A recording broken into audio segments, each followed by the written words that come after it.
मसीह में प्रिय भाई बहन, आज बहुत सारे भाई बहन ये सवाल पूछते हैं कि ब्रदर, हम तो अपना जीवन बहुत अच्छा से जी रहे हैं, हम किसी के प्रति बैर नहीं रखते, हम किसी के प्रति कोई भी गलत बात नहीं करते, फिर भी लोग हमसे क्यों बैर रखते हैं, फिर भी लोग हमें क्यों सताते हैं।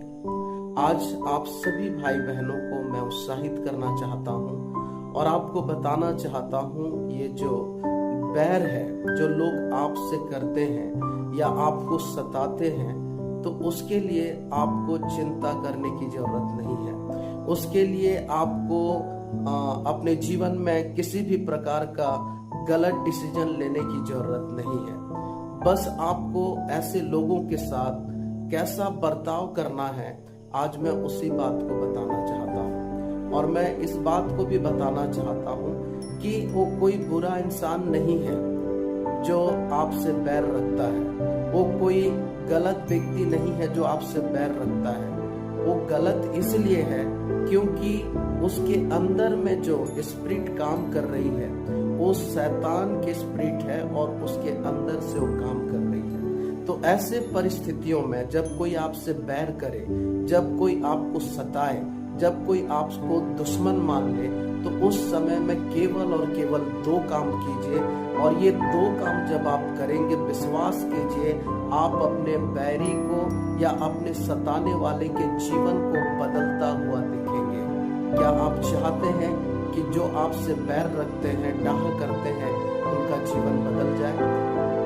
कुछ लोग होते हैं जो हमसे बैर करते हैं तो हम चाहते हैं कि हम भी उनसे बैर रखें, लेकिन परमेश्वर का वचन हमें ऐसा नहीं सिखाते। जब आप मत्ती रचित सुसमाचार उसके 5 अध्याय और उसके 44 वचन को पढ़ेंगे तो परमेश्वर का वचन हमें स्पष्ट रूप से कहता है कि जो हमारे बैरी हैं उनसे केवल और केवल हमें प्रेम करना है। मैं फिर से कहना चाहूंगा, जो आपसे बैर करते हैं, चाहे वो किसी भी बातों को लेकर के क्यों ना बैर करते हो, डाह करते हो, तो उस समय में केवल और केवल आप उनसे प्रेम करें, आप उनको प्रेम दिखाएं। दूसरी बात, जब कोई आपको सताए, आपको परेशान करे, तो उस व्यक्ति के साथ आप फाइट ना करें, उस व्यक्ति के साथ आप कंपटीशन ना करें, परंतु जो आपको सताते हैं वो कोई भी हो सकता है, आपका पति हो सकता है, आपकी पत्नी हो सकती है, आपके पड़ोसी हो सकते हैं, वो कोई अलग संगठन के लोग हो सकते हैं।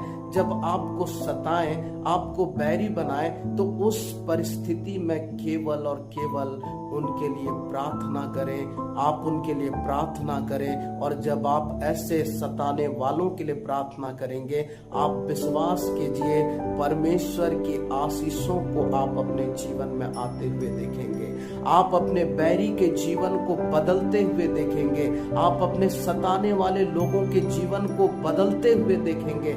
क्योंकि परमेश्वर के वचन में लिखा है, जब आप ऐसा करेंगे तो परमेश्वर का वचन कहता है 45 वचन में कि हम परमेश्वर के संतान कहलाएंगे।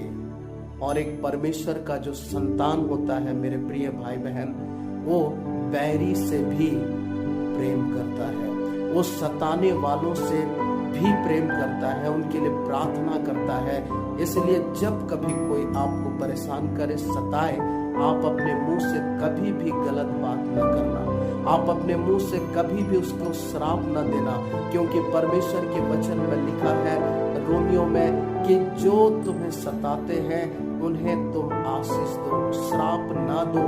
हमें श्राप देने के लिए परमेश्वर ने नहीं बनाया, हमें दूसरों को श्रापित करने के लिए परमेश्वर ने हमें ये जुबान नहीं दी, बल्कि इस जुबान से केवल और केवल आशीष दीजिए।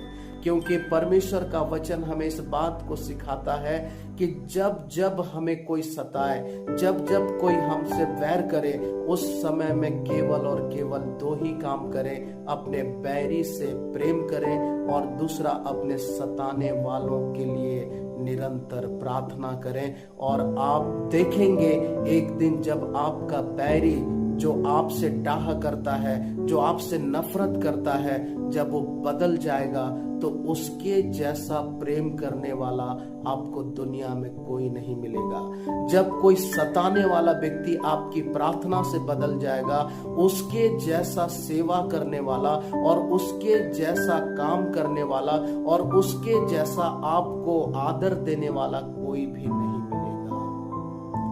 इसलिए अपने बैरियों से प्रेम रखिए और सताने वालों के लिए हमेशा प्रार्थना कीजिए। आप ये मत कहिए कि मैं इसे श्राप दूंगा, श्राप दूंगी, मैं इसको बता दूंगा, बता दूंगी। ऐसे कोई भी बात अपने जुबान से न लाए, परंतु केवल और केवल आशीर्वाद ही दें। और जब आप ऐसा करेंगे, कुछ दिनों के बाद आप उन लोगों के जीवन को बदलते हुए देखेंगे। परमेश्वर इन वचनों के द्वारा हम सबों को आशीष दे। आमीन। God bless you all.